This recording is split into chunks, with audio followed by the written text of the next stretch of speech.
So welcome to Sunday Night Live with Ken and Cheryl. And if you don't know, she's Cheryl. And he's Ken. And we're glad that you joined us. If you're joining on the replay, as always, we have a couple of things.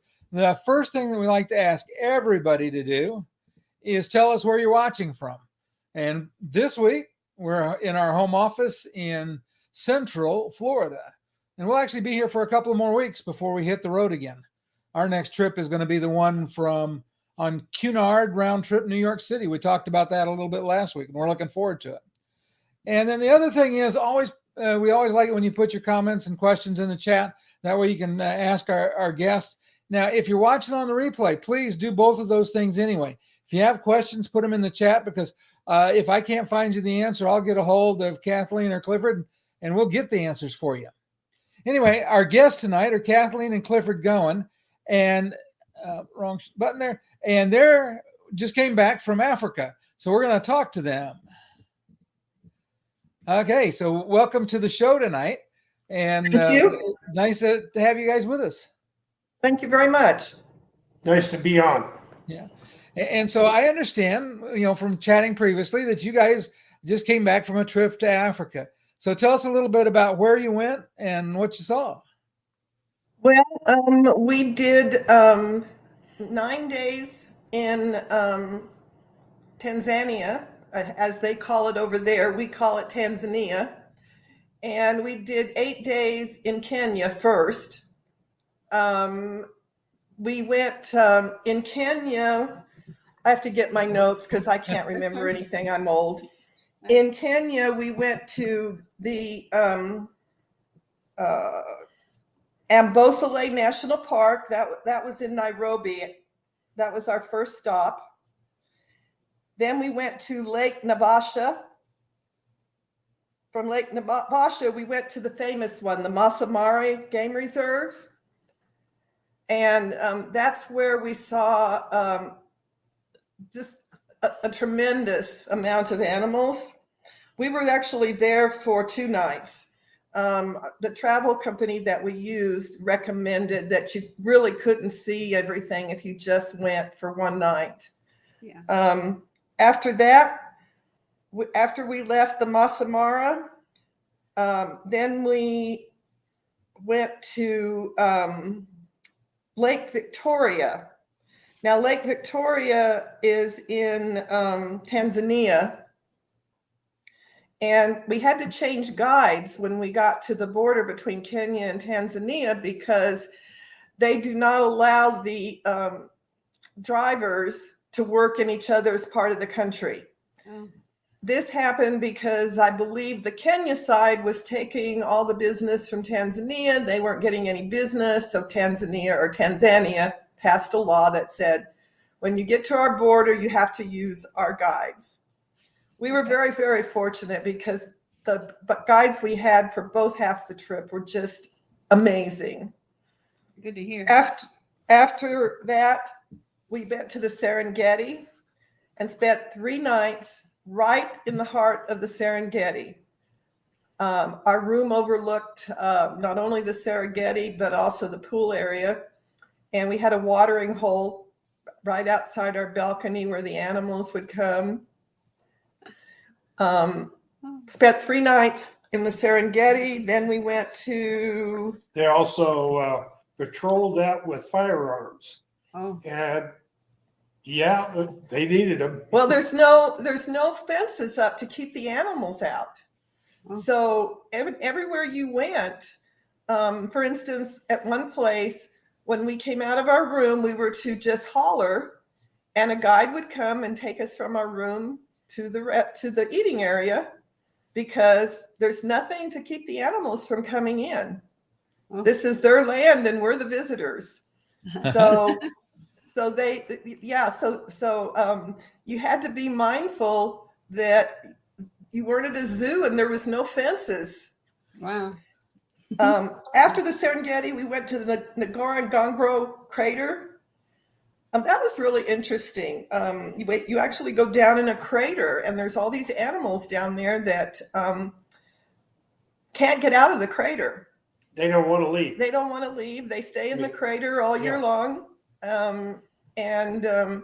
I think the only one that wasn't in the crater was the leopard of the big five. Wow. And then we went to Lake Manyara and then back to Arusha, where we went to a giraffe sanctuary. And we went to the Helen Blixen Museum, the lady from out of Africa. Oh, Uh-huh. Wonderful, wonderful museum. Wow. It used to be her home, and the gardens and everything are just amazing. And after that, we flew back from Arusha back to Kenya, our starting point, and then spent the night. And then the next day flew home 31 hours. Oh, wow. Oh, wow. So yeah. that's kind of I would need an anesthetist, like a gas passer for Cheryl, somebody that could keep her just completely asleep if she had to ride that long on the plane. Okay, so that sounds amazing. Tell me, what company did you work with? Oh, the company that we went with is called Go Africa Safaris and Travel, and they're actually in Kenya. Their phone number, if anybody wants to get in touch with them, is 254-20-23-53-883. They're also on WhatsApp. I don't know if anybody's familiar with WhatsApp, but you can use WhatsApp to call internationally for free via your internet. And their email address is info@go-africa-safaris.com. Give me a second here. I'm info at. He's catching.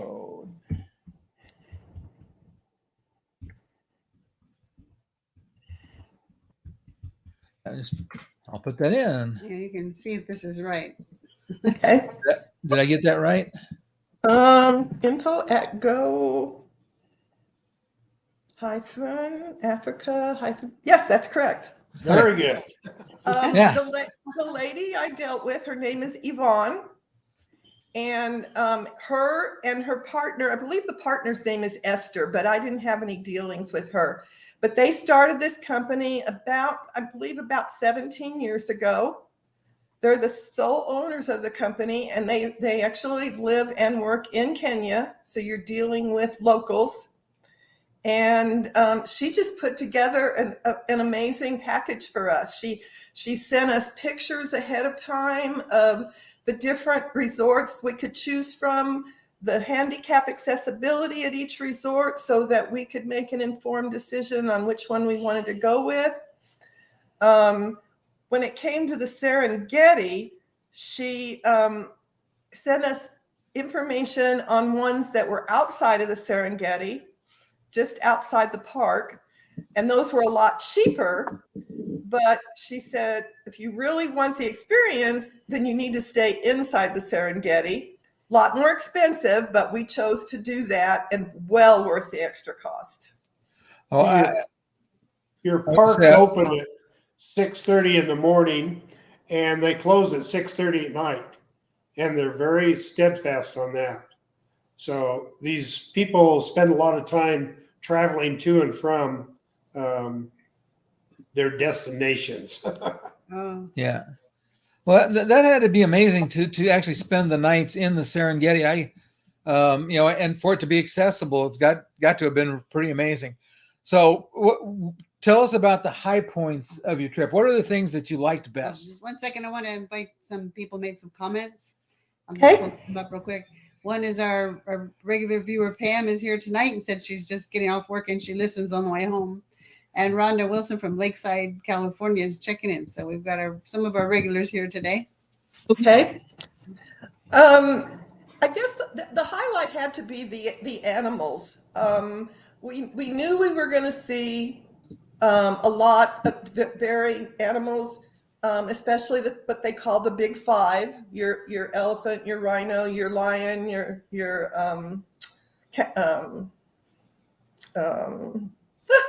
I can't remember what the big five are all of a sudden. Giraffe. Oh, giraffe. I was wondering. And there's one more. Elephant. I would say it's the guide. Leopard. And what it is, the guide is the one that spots these things that way off in the distance that you don't see, or the next thing you know, there's a lion right next to the road, and you're looking way out in the bushes someplace, and it's right in front of you. I mean, it's just hilarious. The thing that really shocked us was birds. And we brought up the words birds, and there is tons of birds over there. Like there's 7 different vultures. And I mean, you start looking in the sky as you're driving along, looking for buzzards to see if there's a kill, something going on. Because these are all national protected areas, there's no hunting allowed on any of these areas. And no hunting allowed in Kenya or Tanzania. You have to go other areas if you want to hunt. And because of that, the animals are kind of used to humans, so they're not afraid of them. So many, many times the animals were within 10 feet of our vehicle. And at times, they actually, I know we were watching a male lion one day, a beautiful male lion, and all of a sudden he just got up, he walked down the line of safari vehicles, because bear in mind, every time anybody sees a lion, all the safari vehicles come up to see. And he walked down the line of vehicles, and all of a sudden he just stopped at our vehicle, laid down right below my window. Oh, wow. And the guide said, don't stick your hand out the window. And I said, okay. So I stuck my selfie stick out the window instead to take a picture. But they don't have fear. We saw that constantly, where the lions, all the animals would get close up to you as long as you didn't bother them. Well, you're making me want to go. Making me want to go. And Pam here says that Africa is her bucket list, and that's true for a lot of people, I'm sure. And then we have another regular viewer here. I want to say hi to Linda and Oxnard. And you don't get out of the vehicles. This is not like going to Yellowstone. If they catch you getting out of your vehicles, I don't care if it's just to take a pee, they'll kick you out of there. And they're not kidding about it. I mean, they're very, they have certain rules. Yeah. And you will abide by them. And the ones that keep it going is your guides. And your guides, if you see 2 guides in the vehicle, that means that they have an interpreter. A different language is in there. Oh. So they can accommodate anything that you need. My husband, although he's in a wheelchair, and this is the reason we booked this, he can still transfer when he needs to a regular seat with some help. So what he chose to do is they brought along a nice step, and then they would help him transfer from his wheelchair to the front seat, where he would have a very nice view for everything. And then they would load his wheelchair via their ramps in the back. So if you're not mobile enough to do that, then they have ramps, and you just take your ramps and get into the back, and they tie them down, and you stay in your wheelchair. So they, and then we were talking to our guide. My husband's wheelchair is electric, so he didn't need to be pushed. But he said a lot of times people have manual wheelchairs, and if that's the case, the guides are trained to push them wherever they need to be pushed. Oh, that's very nice. The roads are so rough over there. I've never been on dirt roads that just will beat a vehicle to death. Wow. It vibrated the screws right out of the wheelchair. And we keep extras with us. So then we started leaving the wheelchair at the lodge. Yeah, because he never got out of the car during the day. They do have, there was 2 ways you could do the safari. You could leave about 6:30 in the morning, go out for about 4 hours, drive back to your lodge, have a nice lunch, relax a little bit, and then go out for a late afternoon safari and had to be out of the park by 6:30. Because we wanted to see as much as possible, we chose option number 2, which we left at 7:30 every morning, and we did not get back till 6:30 every night. Oh, wow. They would pack us a lunch that would feed 4 people. Every day we would say, we don't need this much food. Every day we'd get it anyway.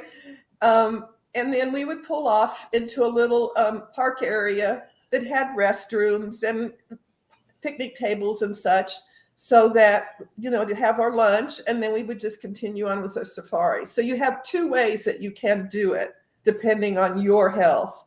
Yeah. And as a treat, there would be like a vendor there selling soda pop, and that was kind of a treat. Sounded kind of goofy, but yeah. Yeah. No, that's nice. That sounds like it was an amazing trip. So And you don't feed the animals either. No feeding the No, animals. never feed animals. Never feed wildlife. Yeah, it doesn't matter where it are. I see these people, videos and pictures of what these silly people do up in Yellowstone, and it's amazing that some of them survive.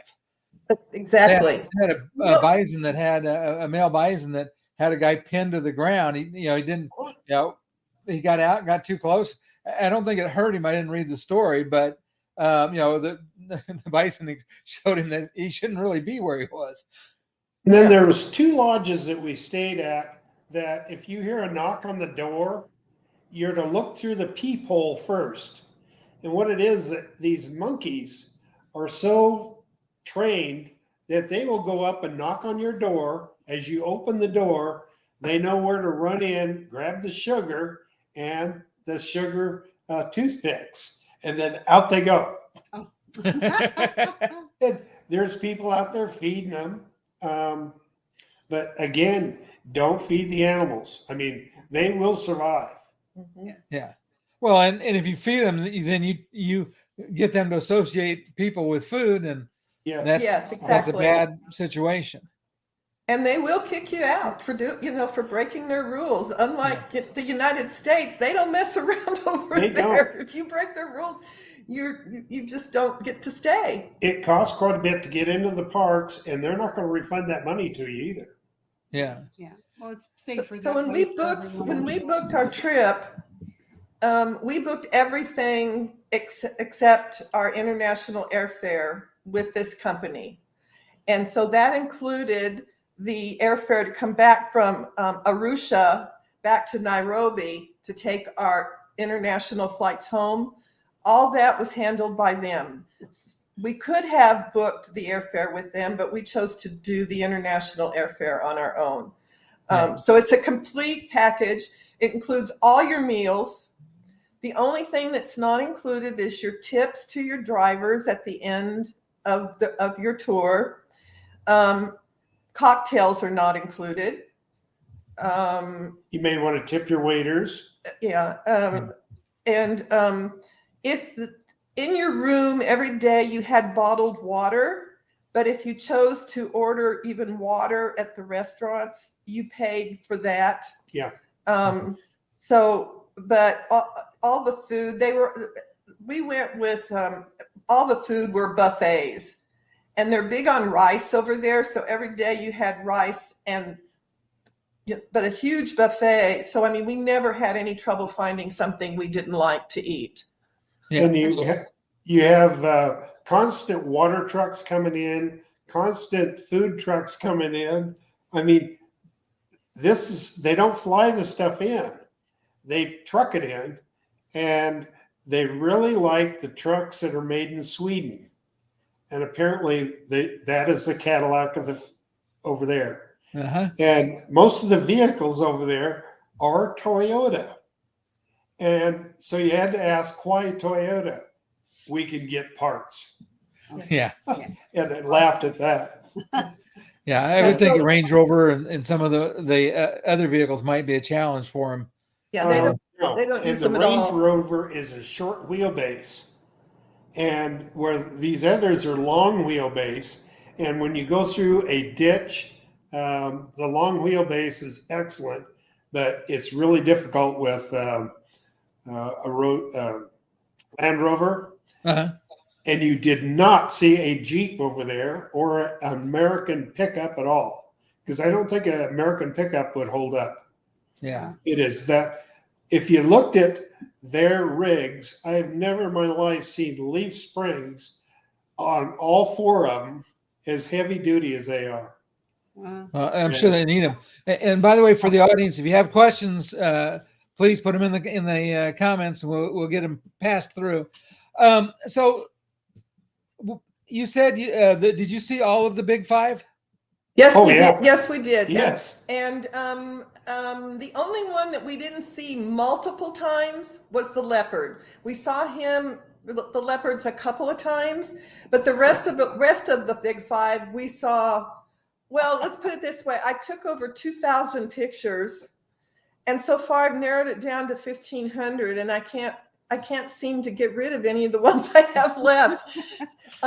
Something we didn't know, there's actually two different types of giraffes in Africa. Yes. One of the giraffes is the one we're not used to seeing, and the other one, their legs are white from White the socks. foot up to the knee area. Huh. And that's a type of giraffe that we don't see over here. Yeah. They call they have buffalo, but their buffalo are nothing like our buffalo. Yeah, they're Cape buffalo, right? Yes. They're a water buffalo. Yeah, Yes. water buffalo. Okay. Yeah, and humongous horns on their buffalo, just huge horns. The funny thing is, we saw kills. So, some people might be a little bit about that, but we did see kills because you're out in nature. We saw a hyena chase down a, what was it? Warthog. Oh. And so we did see some different, and we saw the lions with a kill. And the animals are a lot different than what you see on TV. And we did have photography people there, and it costs them extra, and they can drive in different areas. But they're in small little groups. You don't see a big abundance of them. Certain areas we did, but a lot of it is just a few animals along the way. And what they're doing now is they're burning off the dry grass because they're waiting for that rain to come in. And when that happens, then the whole area is just going to explode in green feed for them. Yeah. And that should take place here in the next month or The 2 months. reason we chose to go in September, we discussed this with Yvonne, our travel guide, and we could have gone other times of the year. We could have gone in the rainy season, but we chose to go in September and it was more expensive to go in September, but for two reasons. First of all, very, very little rain. I think we got a few sprinkles on us one day, and that was about it. One night. But the main thing is that's when the Great Migration happens, where thousands of wildebeest migrate from the Masai Mara to the Serengeti, or the other direction. I can't remember. They go one to the other. And it's just an incredible sight. Now, they had done it a little bit earlier than normal this year because things were dry, but we still saw a beautiful thousands of wildebeest migrating across the plains and across canyons, and then followed by them were the zebras, and it was just an incredible sight. Wow. Wow, Nice. amazing. So let me ask a question then. What were the things that proved to be the biggest challenge, for Clifford, in the wheelchair on the trip? Or did you run into problems or bumps in the road, so to speak? Well, there was only really two challenges. First of all, every place that we stayed, if they did not have, for instance, a chair in the shower, they would bring us a chair for the shower for him to sit on. Sometimes they were plastic chairs, and sometimes they were actual shower chairs, but they always provided some sort of a chair that would, because my husband's a big man, and they would provide something that would hold him so he could take showers. The bathrooms themselves always had handicap railings and things to use the toilet and the commodes. I think there was only really 2 challenges on this trip. And the first one was, it seems like whenever we travel lately, his wheelchair gets left. And his wheelchair got left in Doha before and did not make it to Nairobi. But again, our travel agent, she dogged them like a hound dog and made until they got that wheelchair on a plane, and it was there the next morning before we started our safari. So if you have a good travel agent, she was just amazing. She even went, they had loaned us just a push wheelchair until ours arrived. And they said at first that they would bring ours to us, to our hotel, but our hotel was like an hour and a half away from the airport. So they decided they didn't want to do that. So our travel agent, she sent one taxi to our hotel to get that wheelchair. She sent another taxi to the airport to sign for our wheelchair, check it for damage, go over it. And then as soon as the one arrived from the hotel, then they brought it to us.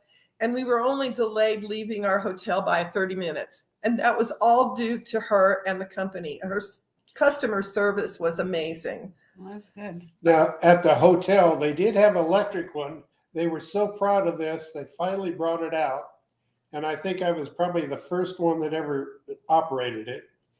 It was electric, but when you stopped, you had to lock the brakes down.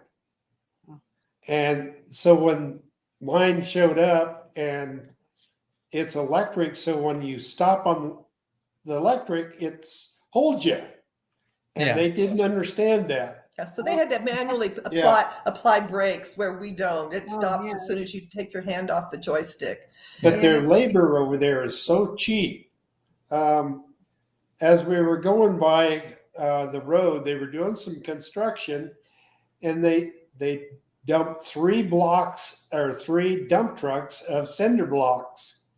And they had people with sledgehammers there breaking up these cinder blocks. Wow. I mean, primitive. So our only challenge was there were some areas when we were out on safari where the bathrooms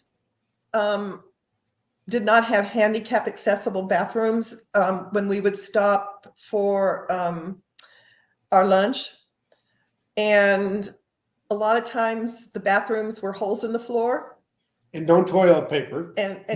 So that was kind of a challenge. But with him, we just brought something for him to use, and made sure that we just didn't have a problem with that. Yeah. But that was a challenge as far as during the day, and so some people might not want to do the 7:30 to 6:30 safari like we did. They might want to break it in 2, which a lot of people did, but we just wanted to see as much as we could, so we just did it. What I noticed about our guides, though, is they did not like to go over the same real estate twice. They would always try to take you on a different road. And his comment one day I thought was really funny. He said, "Would you like to take a side road?" And I thought, hey, that sounds great. I didn't know what he was talking about. And what it was is I looked off where we were turning, and there was no dust. So that told you that there was nobody out there. And what it was, as we were going out there, he says, "Now, I was out here just recently, and the lions and everything were out here versus where everybody's looking right now." Yeah. But he didn't like to, both of them didn't like to go down the same road, and they were just thrilled to death, like they're out there looking for the animals for us. I mean, it was very personal. It really was.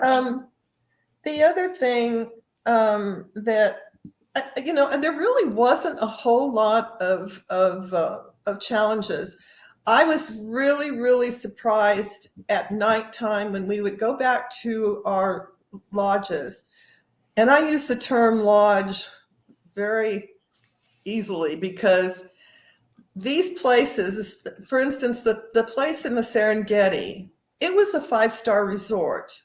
It had every amenity under the sun, and of course the gift shop and and a big, huge swimming pool that overlooks the Serengeti.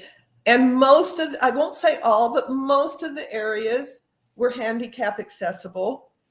I had sent you a picture of one place that we went where we were supposed to do a boat ride. And we were supposed to go out and look at birds and different wildlife. And we get there, and the only path to get to the boat is a very narrow cobblestone pathway.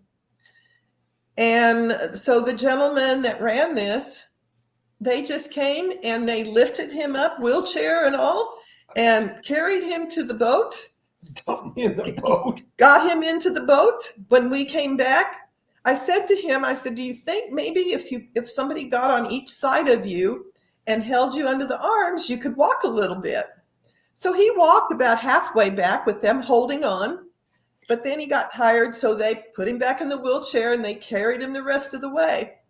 You couldn't ask for more. Picture taken. So we get back to the safari vehicle, and the guy says to me, he says, would you like a picture of us holding your husband? So here they are volunteering to pick him up again so I can take a picture. Almost got the impression that I was entertainment for them because they don't get a lot of handicapped people.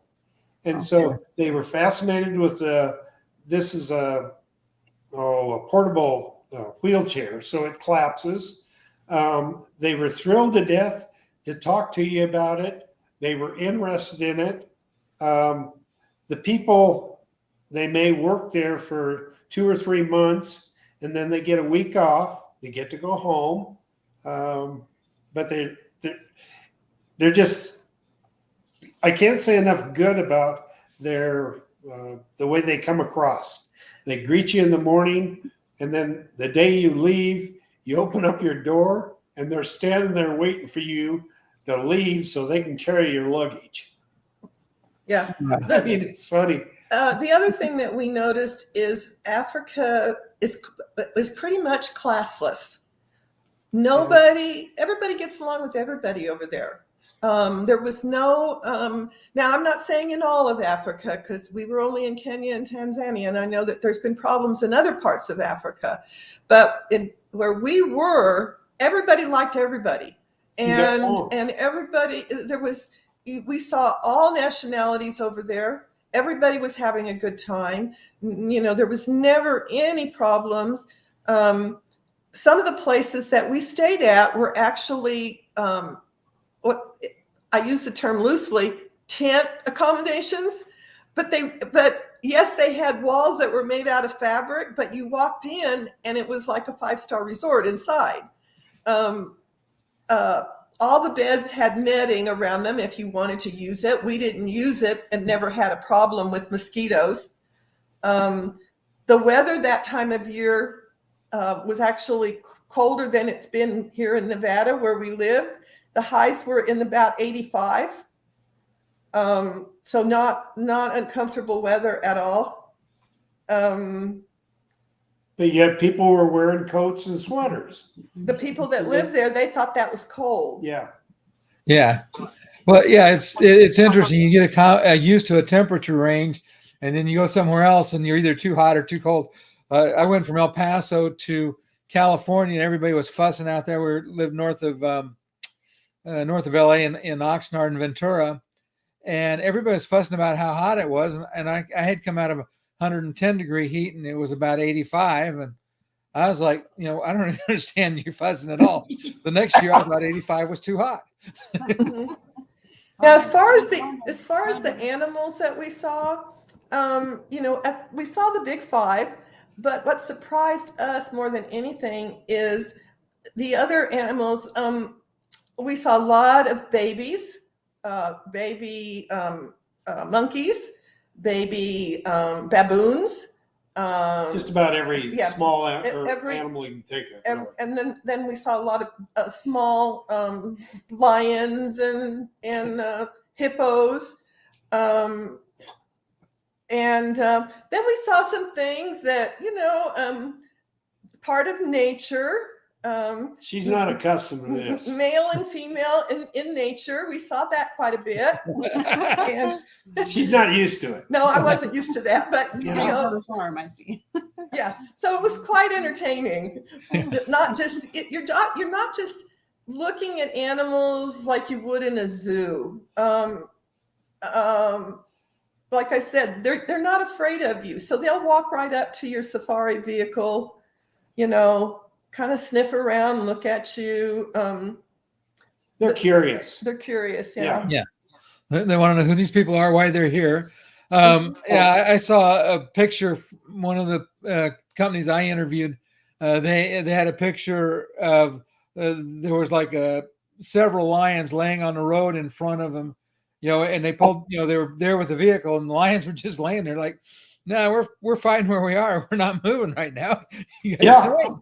Yeah, there was times when you couldn't move your vehicle because the animals, the lions especially, would just lay down in the front and the back of your vehicle, and you sat there until they decided to move.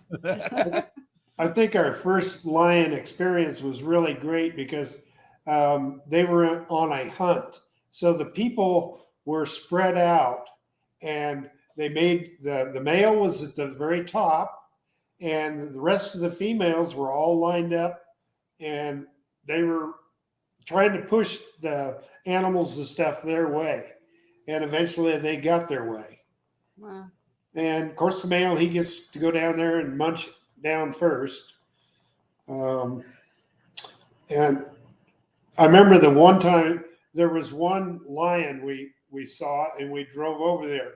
When we got there, there was 9 of them underneath this tree, and they were all taking a nap. Yeah. So we had a comment from Rhonda. I wanted to share this because I thought this was kind of on point here.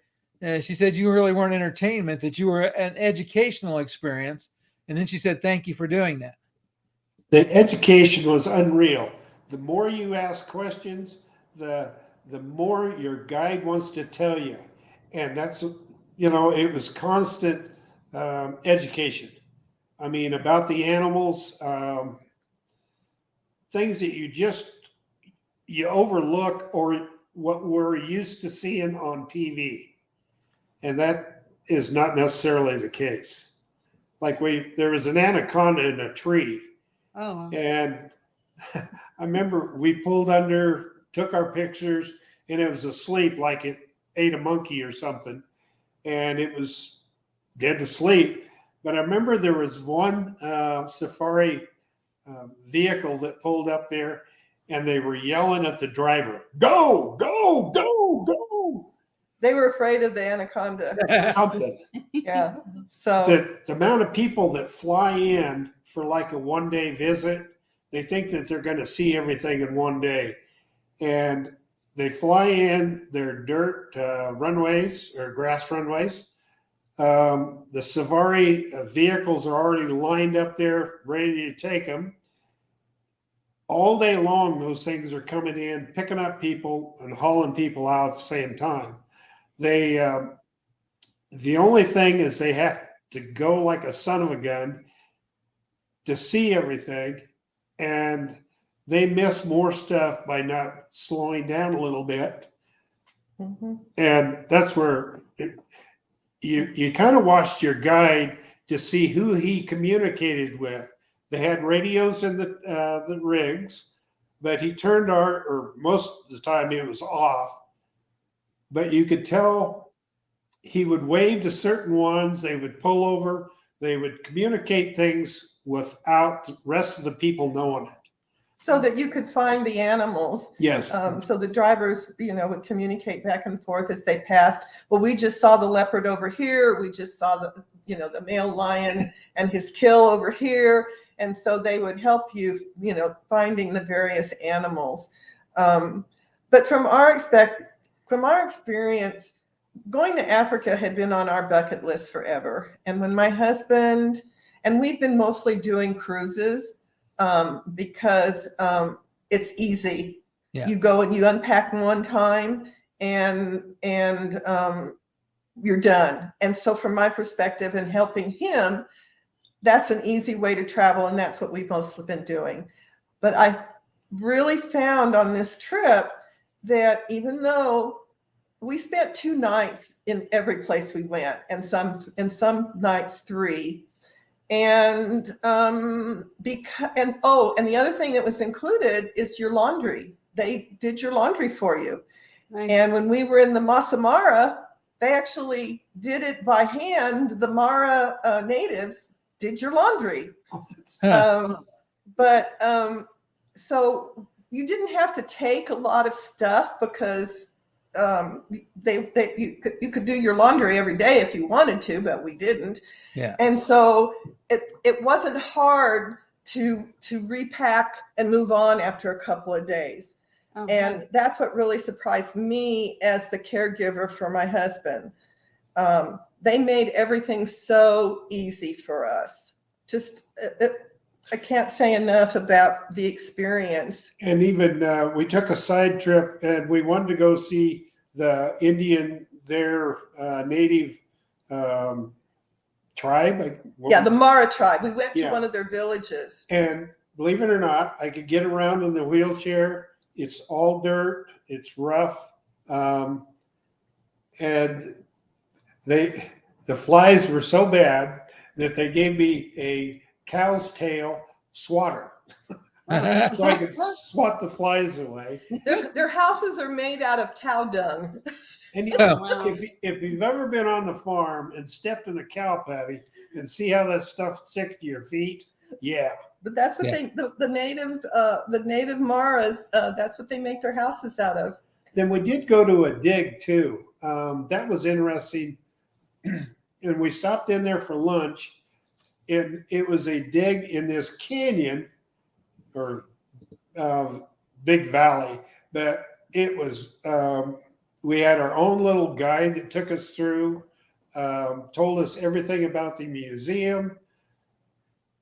And we felt fortunate because nobody else was doing it. Everybody else is just kind of wandering around. Yeah, and they really missed the whole thing.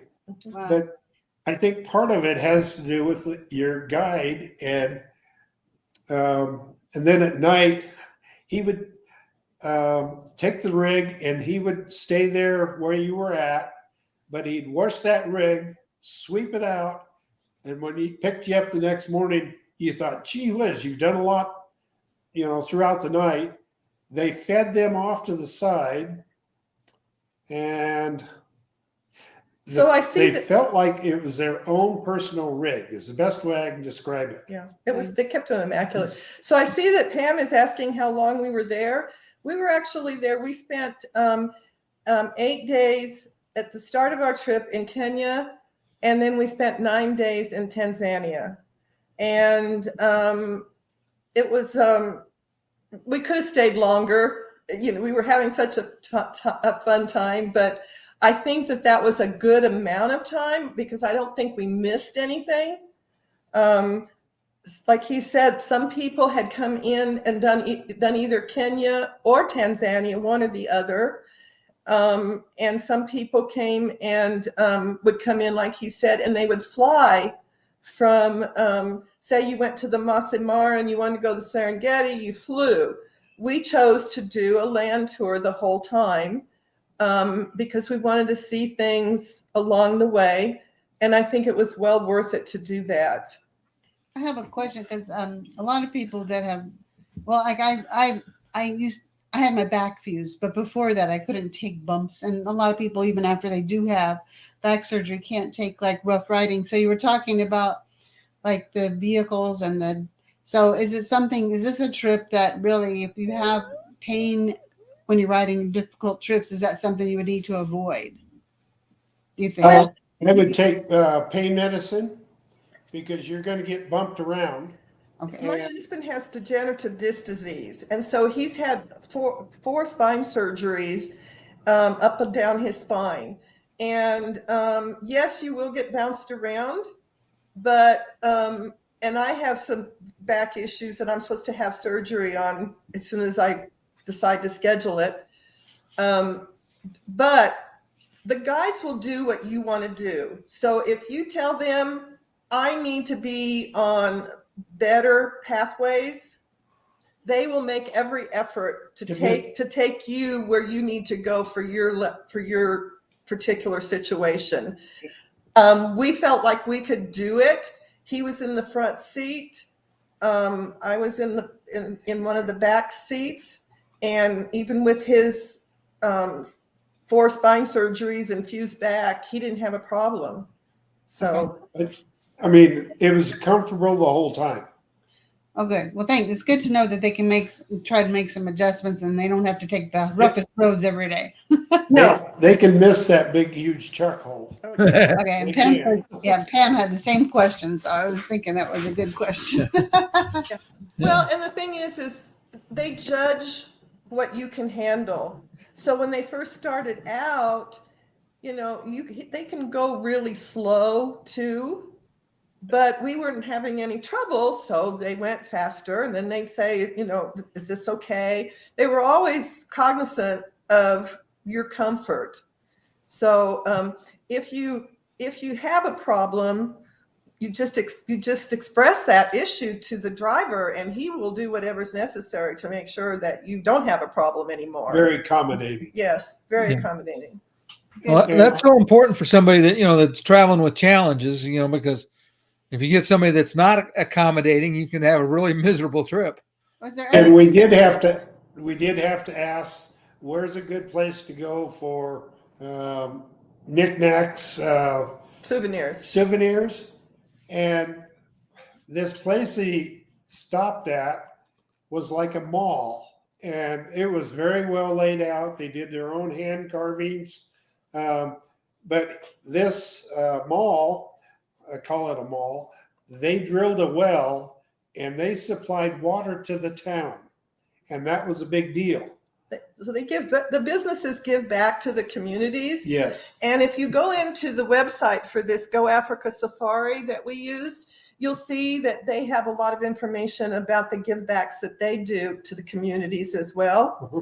And we like that, so that they're not just big businesses out there, trying to make a buck. They're actually giving back to the natives and to the communities. And I think that's why the natives are so accommodating and so glad to see you, because the people aren't going in there and just trying to pillage the area. They're going in there and they're taking care of it, and they're making an effort. Now, I will tell you, we were kind of shocked because we started out in Kenya, and as you go through the small towns in Kenya, the people there, they throw their garbage everywhere.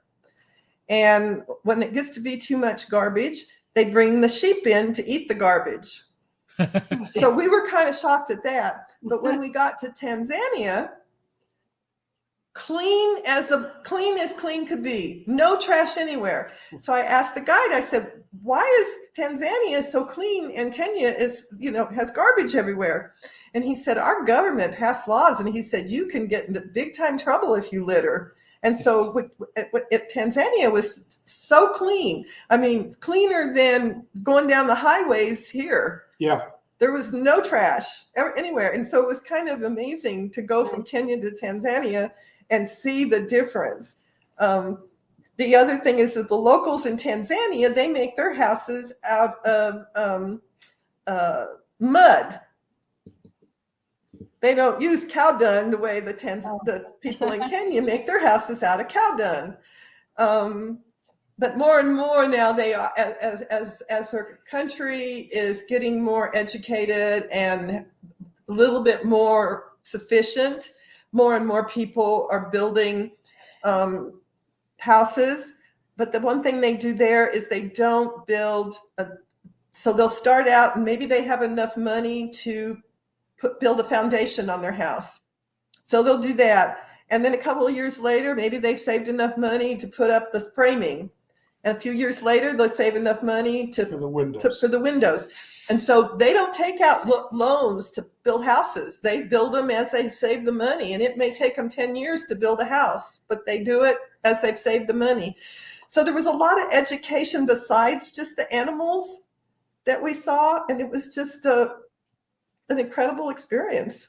So I was just wondering if there's anything that you would have changed about your trip that you can think of. Not really. No. Good to hear. Only we would have. Yes, I would. What it is, I like the red bananas. They have red bananas. They have red bananas. Yeah. Oh. Yeah, they are another treat. Oh. We got to sample one. There was one stop that we made that I would not include if we were to do it again, and that was at let's see, that was Lake Victoria. And the reason we stopped there is it was really too far of a drive to go from the Serengeti back to Arusha. So we stopped at this Lake Victoria. I would not go there again. It's right on the lake. The owners gave away our handicapped room because they had somebody that wanted it for the week and we were only staying a night. And a lot of mosquitoes there. So if I were to do it again, I would not stop at Lake Victoria because it was not a good experience. It was beautiful, but it was just not a good experience from that standpoint. There's lakes over there, though, that instead of them shrinking, the water is increasing and they can't explain why. Oh, wow. And and so it's killing off a lot of their outlying forests and stuff like that. Oh, that's good. So for the people in wheelchairs, just to give you a rough idea of how it went, we started out at a hotel in Kenya that was totally handicap accessible, handicap shower with stools, handicap toilets. When we left, our first stop was a beautiful place. Again, the bathroom was totally handicapped. Ramps leading into to your rooms. They always had ramps to any of the restaurants. We did find that a couple of them didn't have ramps to the pools, but you've always had handicap accessibility to the places you needed, the room, the restaurant, the gift shop, those types of things. And that was the case at every place that we stopped. If we didn't have a shower chair, they would bring a shower chair to you of some sort to make sure that you could take a shower if you needed to. Well, that sounds good. And then, and Pam says that back in the day, that's the way people used to build their houses, even here in the U.S., story by story, pay as you go. And as you say, that's a good way to do it. Yeah. So, Well, it's about out of time. Yeah, we're kind of running up on the end of an hour. It's been a longer show than we normally go. I really appreciate you guys being with us tonight. I have enjoyed our conversation so much, and I appreciate you sharing your story. We've got to get to Africa. Of course, besides pictures, we'd come back with, I'd probably need a truckload to just carry all those little USB drives with film on them from videos, because I love the video stuff. And I've got to believe that would have been incredible. Yeah, we did videoing too. And if anybody is interested in going on such a safari, they can send me a message through Messenger and I'll be glad to answer any questions. If they contact that travel company, tell them that we referred them over there. And that's not that we'll get anything. I just like for her to know how much we enjoyed the place. Yes. Yeah, very nice. Okay, well, we'll do that. Thank you very much. We appreciate you being here. We got one more comment we'll grab here. Oh, Pam says thank you very much too, and she enjoyed it. I'm sure our readers and your listeners are really going to like this show. Yeah, and I would say next week we've got a good show coming up as well, because we've got Alex, and I forgot his last name, but from Virgin Voyages, he's going to talk about accessibility. what you need to know about accessible excursions, all those kinds of things with Virgin Voyages. We've found the ships to be accessible. The excursions are a little more challenging. So we're going to talk with him in person live next Sunday. And we'll see Okay. everybody then. Thanks for watching. Okay. Thank you. Thank Kathy. you. Thanks so much. Bye-bye. Bye-bye.